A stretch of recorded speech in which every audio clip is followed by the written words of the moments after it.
Ya, Bismillahirrahmanirrahim. Assalamualaikum warahmatullahi wabarakatuh. Selamat sore, Mas Mbak sekalian. Kami ucapkan terima kasih kepada Mas Mbak yang telah bergabung dalam Zoom eh, pada sore hari ini.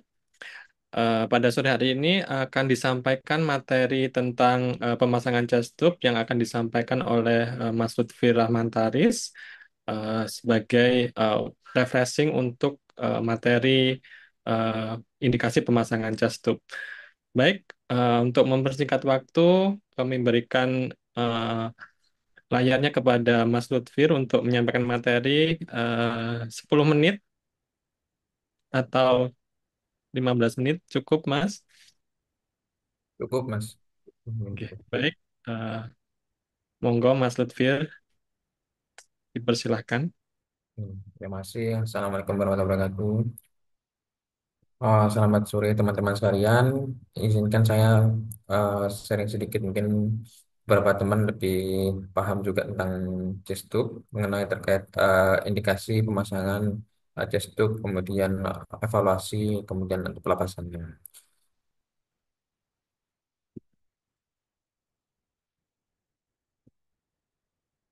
Sebelumnya kita sedikit pendahuluan tentang anatomi dari pleura dulu.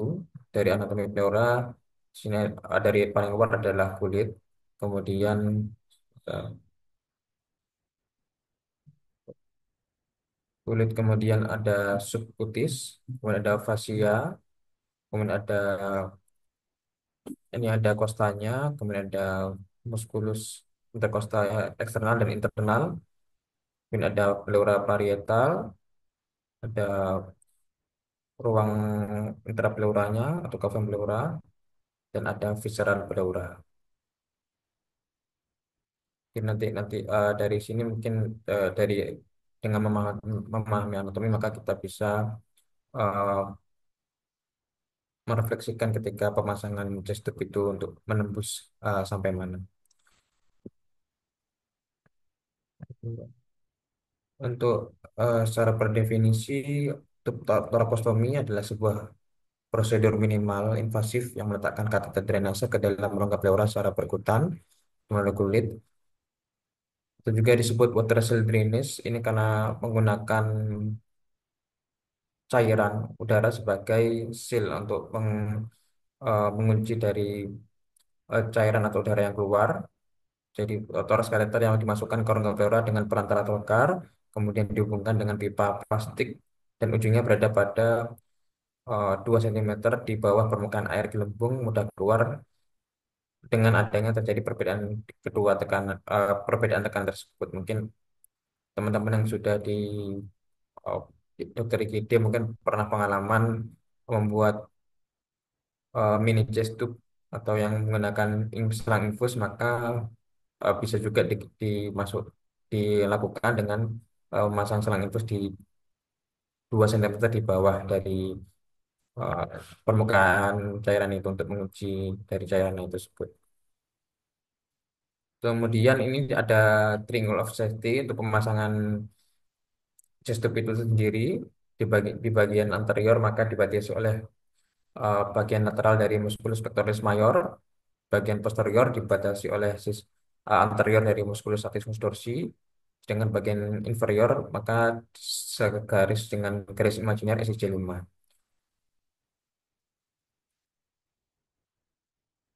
Untuk selanjutnya eh, ini beberapa sistem chest tube ada yang menggunakan 2 botol, ada yang menggunakan 3 botol. Untuk indikasi pemasangan chest tube itu diperlukan pada kondisi patologis atau penyakit seperti pneumotoraks, pneumotoraks, diffuse pleura, kilotoraks eh, atau emphysema. Kondisi tersebut menyebabkan tekanan di rongga pleura menjadi positif sehingga menyebabkan kolapsnya paru baik parsial ataupun total yang berujung pada hipoksimia atau sesak napas. Indikasi torakostomi atau USD itu adalah kondisi patologis rongga pleura tadi menyebabkan gangguan pernapasan akut atau berat yang mencakup pneumotoras bisa spontan, traumatik ataupun iatrogenik. Efek pleura bisa jinak ataupun karena maligna keganasan. Pneumotoraks bisa traumatik atau iatrogenik. emphysema, dan kilotoraks. Ini dari diambil dari Hawk tahun 2011, beberapa indikasi trakostomi untuk kasus pneumotoraks. Contohnya adalah kasus pneumotoraks spontan primer ukuran besar. Jika ukurannya kecil, maka tanpa penyakit penyerta dapat diobservasi terlebih dahulu. Kemudian spontan pneumotoraks spontan sekunder ukuran besar, pasien dalam ventilasi mekanik, pasien dengan hemodinamik tidak stabil, pneumotoraks rekuren atau persisten, dan pneumotoraks setelah needle decompression, pneumotoraks akibat trauma. Kemudian indikasi lainnya pada kasus hemotoraks ataupun hemopneumotoraks, ruptur esofagus dengan isi gaster masuk ke rongga pleura. Kemudian kasus efusi pleura, contohnya efusi parapneumonik terutama rekuren, kemudian emphysema, efusi pleura maligna berulang, dan kilotoraks. Kemudian persiapan pleurodesis juga. Ini cara untuk mengukur luas atau derajat kolaps pneumotoraks. Pneumotoraks itu bisa dibagi menjadi dua, total atau komplit, kemudian parsial atau lokal. Kalau total itu seluruh rongga pleura terisi udara sehingga paru kolaps penuhnya. Pneumotoraks parsial atau lokal terjadi adesi atau pelekatan antara pleura parietal dengan visceral. Untuk pengukuran luas pneumotoraksnya bisa menggunakan dua metode. Pertama, tiga di sini ya, tiga. Pertama, British Thoracic Society atau BTS, eh, dikatakan luas jika lebih dari 2 cm. BTS ini menggunakan setinggi hilus. Caranya diukur dari setinggi hilus ini, diukur interpleuralnya distance saat hilusnya ini, diperkirakan cut off-nya 2 cm itu, 50% dari parunya itu sudah kolaps. Sedangkan ACCP ini dikatakan pneumotoraks luas jika lebih dari atau sama dengan 3 cm. Pada kriteria ACCP ini atau American College of Chest Physicians ini, berdasarkan apex atas ini dengan kupula. Untuk kerugiannya dari ACCP ini bisa overestimasi jika pneumotoraksnya terjadi lokal. Jadi jika pneumotoraksnya terjadi di cuma di sebelah atas, maka ini bisa uh, overestimate atau overdiagnosis seperti itu.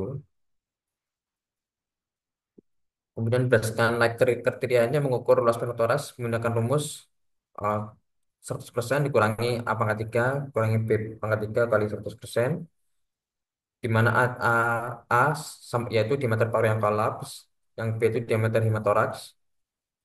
Jika didapatkan luasnya lebih dari 20%, maka disebut pneumotoraks luas. Berdasarkan TEA diukur jarak pleura parietal ke pleura visceral pada tiga lokasi yaitu apex, tengah, dan bawah, kemudian disesuaikan dengan tabel. Ini salah satu pengukuran lainnya, pneumotoraks luas jika lebih dari 3% untuk pneumotoraks spontan primer atau lebih dari 20% untuk sekundari spontan primer.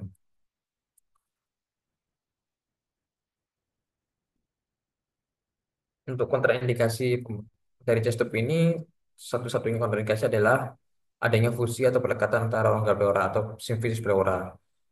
Untuk kontraindikasi relatifnya, eh, bisa koagulopati atau peningkatan PTT, APTT, kontraindikasi relatif, kemudian eh, kontraindikasi relatif lainnya itu trombositopenia atau trombosit kurang dari 50.000. Kemudian ada infeksi di daerah insersi chest tube-nya. Di sini saya bikin sedikit penjelasan tentang prosedur atau persiapan dari pemasangan chest tube. Pemasangan chest tube ini umumnya dilakukan di ICS 4 sampai 5 pada lini anterior axillaris hingga metaxilla. Di antara keuntungannya adalah menghindari cedera intraabdomen yang tidak sengaja dan cukup rendah untuk drainase yang adekuat. Kemudian menghindari rasa tidak nyaman pada pasien bila dilakukan pemasangan tutup di area posterior. Kemudian ketika pasang jas tube, maka pasien diposisikan senyaman mungkin.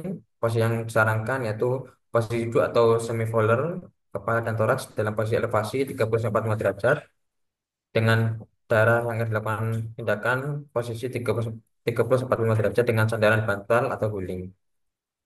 Lengan pasien diletakkan di atas kepala untuk mempermudah aksesnya.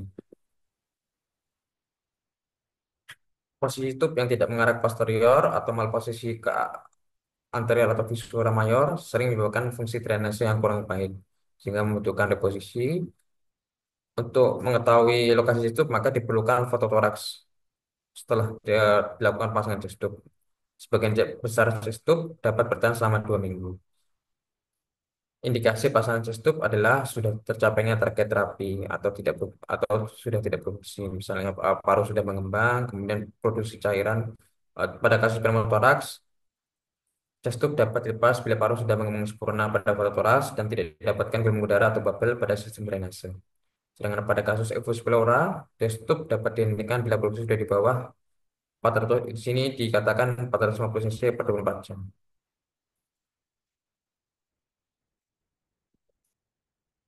Untuk beberapa komplikasi yang dapat terjadi selama pemasangan tub trakostomi atau G-tube, bisa bisa dibagi menjadi 2 bagian, yaitu komplikasi teknik dan infeksi. Komplikasi teknik biasanya malposisi tube tadi, mungkin tubnya salah posisi, kemudian sumbatan drainase, G-tube dislodgement, uh, repe, emfisema subkutis, cedera saraf,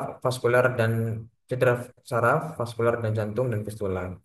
Sementara komplikasi infeksi bisa terjadi emphysema dan infeksi lokal atau cellulitis. Sumbatan drainase dapat terjadi akibat kinking dari tube, angulasi, adanya bekuan dalam permen, atau adanya depis dan jaringan paru. Maka diperlukan eh, kadang-kadang diperlukan spooling untuk melancarkan potensi dari chest tube itu. Tube ukuran kecil memiliki resiko lebih tinggi untuk terjadi kinking atau bekuan, terutama pada kasus trauma. Tanda adanya sumbatan drainase adalah tidak adanya ondulasi saat pasien bernapas atau batuk.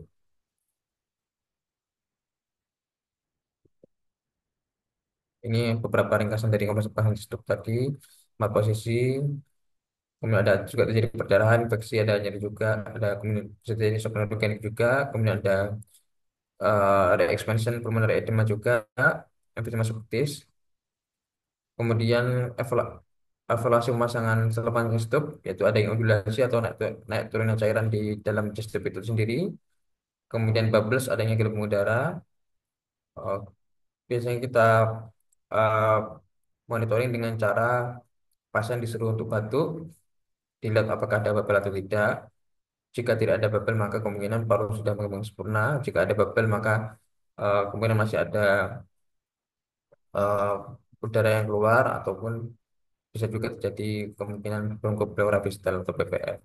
Dan swing atau naik turunnya cairan di dalam selang. Kemudian ada tidaknya produksi cairan yang keluar dari jumlah, kemudian dari segi warna dan juga bau juga. Dari jumlahnya, kemudian warnanya bisa serus ataupun eh, masih eksudat, itu masih masih plus juga bisa, dan baunya juga. Ini beberapa contoh justub yang ada di rumah sakit. Biasanya untuk Evus Flora kita bisa menggunakan sinapi. Eh, Dia tidak fleksibel, berat dan besar, sulit visualisasi air leak. Untungnya dia bisa cairannya bisa dikeluarkan lewat atau bawah. Kemudian untuk Pleurovac, Pleurovac ini biasanya pada kasus pneumotoraks, cairannya atau melihat ada yang udara.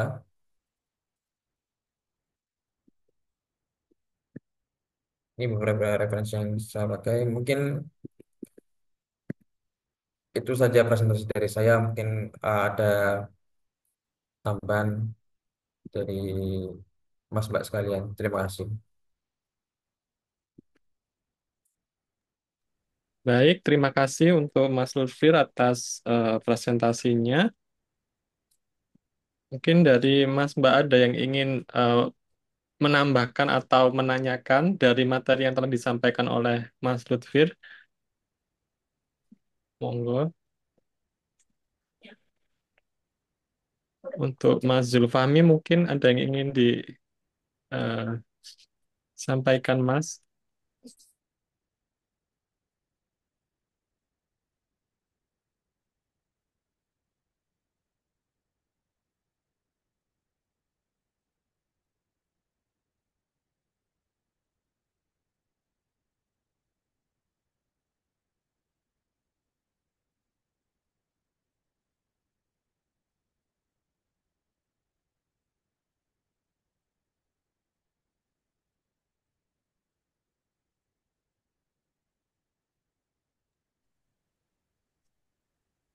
Mungkin sambil menunggu Mas Lutfir, mungkin tadi eh, bis- bisa dijelaskan tadi salah satu komplikasinya kan re-expansion pulmonary edema tadi mungkin REP ya Mas ya. REP mungkin bisa dijelaskan mungkin Mas sambil menunggu pertanyaan. Terima kasih atas pertanyaannya. REP ini biasanya terjadi jika kita terlalu kalau ada kasus efusi pleura, maka bisa terjadi jika kita terlalu banyak mengambil cairan yang keluar.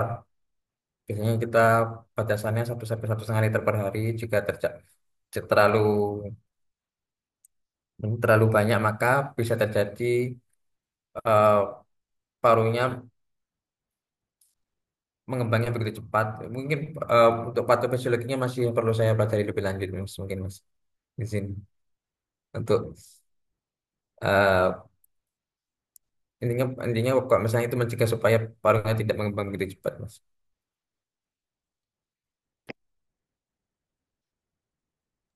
Ya, oke baik Mas, terima kasih. Mungkin dari Mas Mbak ada yang ingin bertanya, monggo dipersilahkan.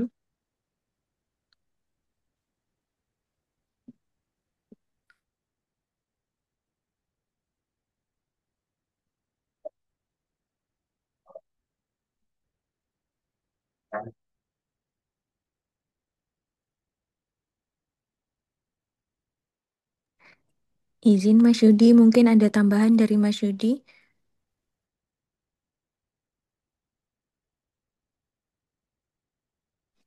Nggak ada, Mbak. Udah cukup. Siap, Mas.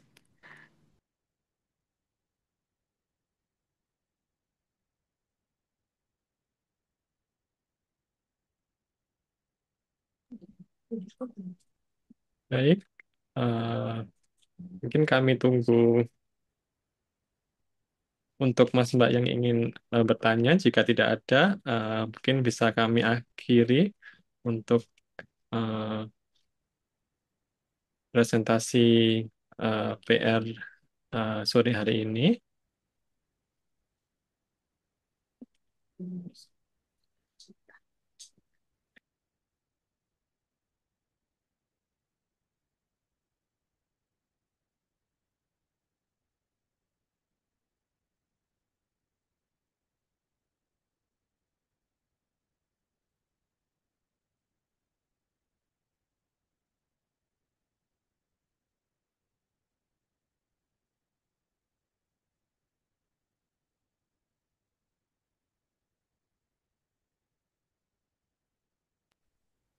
Izin mungkin dari Mas Frada atau Mbak Grace ingin menyampaikan sesuatu, ingin Oh, izin ya menambahkan. Mas Yudi, Mas Redwan, Oke. Mas Lutfir, tadi tuh indikasi pelepasannya tadi apa tadi Mas? Tadi ada yang 450 cc per 24 jam ya Mas ya? Eh iya Mas, ini kami ambil dari mana ya? Bukan tadi, bukan tadi yang ini ya. Bentar, bentar, Nah itu sebelum tadi yang tadi kelewatan. bentar. Pelepasan. Oh iya nih Mas. Ya nanti hati-hati ya. Ini kan terlalu banyak ya, Iya Mas, 450 ini cc per 24 jam ya. dari Nggak tahu dari mana diambil, tapi ini kan ada teman-teman biasanya kurang baru dari satu. nanti ya. Iya siapa Mas? Coba Mas Lutfir gimana kalau pelepasan yang biasa kita pakai berapa Kurang dia? dari 100 cc Mas biasanya Mas. Produksi tiap hari Mas. Iya, tapi nggak boleh dinilai 1 hari aja kan? Mesti dinilai berapa hari? Iya Mas. Eh mungkin 100 apa 50 cc ya, Mas? Karena kan itu kan penting nanti ya, untuk kita nanti di ruangan atau di praktik nanti kapan sih kita up ini chest tube kita ini gitu. baik Mas. Nanti coba saya Ya, nanti ya buat teman-teman aja. konfirmasi. Itu ada yang bilang 50 cc ya per 24 jam, itu bisa dihitung dia 2 atau 3 hari berturut-turut ya. Kemudian, nah yang paling penting mungkin yang ini ya, boleh nggak diulangi prosedurnya tadi apa? Pemasangannya itu, ini kan chest tube ya. Ini judulnya chest tube ya Mas ya? Iya Mas. Iya. Nah, aku tadi kelewatan, sorry Mas. Kalau pneumotoraks itu gimana mengaplikasikan drainnya, kemudian kalau efusi pleura yang masif itu gimana itu sudah jelaskan ya. Oh, Karena itu yang sering ya, kita sering kelewatan tuh. Nanti kalau teman-teman lihat itu kalau lihat foto torak on chest tube itu nanti ketahuan tuh yang masang paru atau yang masang bedah tuh. Kalau pneumotoraks itu biasanya dia lebih ke atas gitu kan. Paru tuh kenapa jarang banget ke atas itu? Coba. Tadi sudah jelaskan belum Mas Lutfir? izin belum Mas untuk eh, pemasangan kalau misalnya dari kok dari setahu saya bedah tuh Nggak indikasi pada pneumotoraks kan? Itu kemana arah drainnya? superior gitu Mas ke arah atas Mas. Superior anterior antar superior Mas. Dari Ah, belakang ke atas ya. gitu. Diselipkan dari belakang ke atas. Dari bawah ke atas. Kemudian kalau dia apa efusito atau emphysema ya nggak apa-apa di bawah gitu kan. Kadang-kadang kita kalau pengalaman ya ini pengalaman aja begitu nanti sudah menembusnya itu ya jangan lupa diarahkan ke atas gitu. Kalau kita kan kadang-kadang kalau kita sudah bisa menembus pleura kita udah senang sekali terus kita tinggal masukin aja. Nah, itu belum selesai. Nanti mungkin ada videonya yang bisa kita tonton bahwa setelah menembus itu jangan lupa diarahkan ke posterior superiornya gitu ya.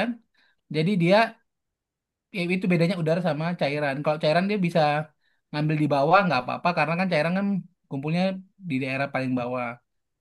Kan ini kan kalau udara kan beda ceritanya. Kalau kalau dia fluido atau hidropneumotorak itu kemana Mas? Kalau Ya fluid kalau terus ke iya kalau ke atas aja ya ke atas ya, ke atas sama Mas. seperti pneumotoraknya. Ini ke atas Mas. Iya, itu sih. Nanti ini yang 450 cc kayaknya apa keliru apa kali ya. Ini Jangan saya ambil dipakai kalau nggak takutnya salah dari nanti dipakai teman-teman iya, nanti jadi panduan nanti jadinya terlalu apa banyak namanya? Mas. Iya. Iya. Nanti coba saya cek lagi di Oh ya, satu lagi. Kalau misalnya ini kita mau lakukan reposisi,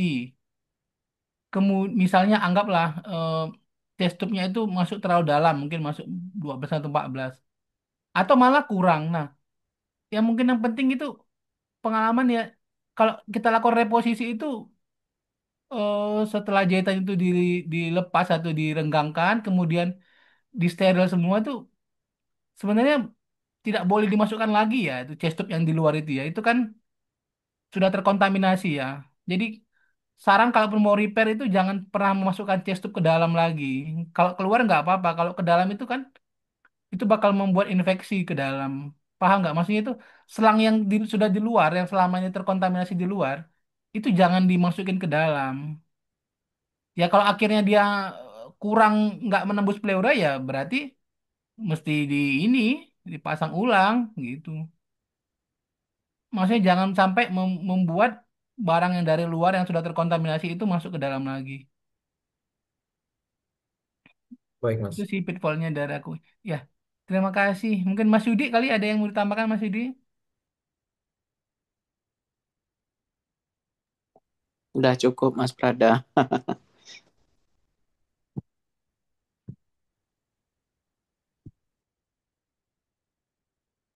Ya, baik, terima kasih untuk Mas Prada atas tambahan ilmunya. Untuk Mbak Grace, mungkin ada yang ingin disampaikan, Mbak.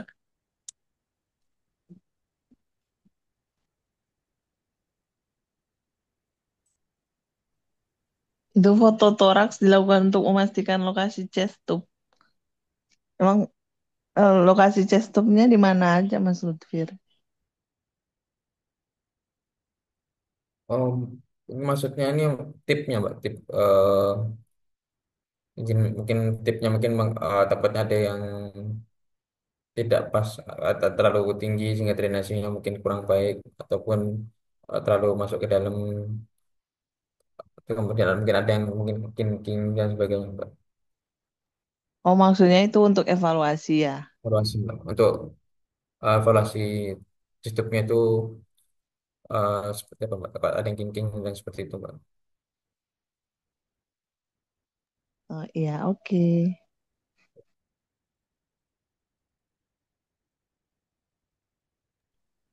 Baik, terima kasih Mbak Grace. Untuk Mas Mbak yang lain mungkin ada yang ingin disampaikan sebelum kita akhiri.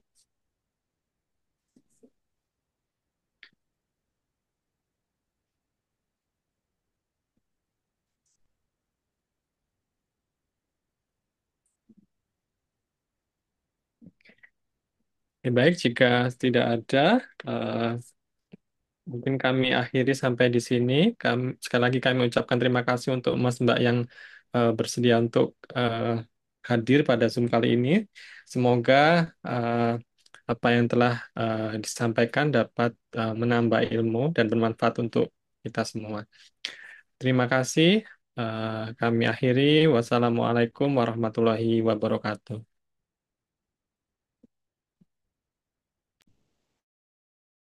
Terima kasih.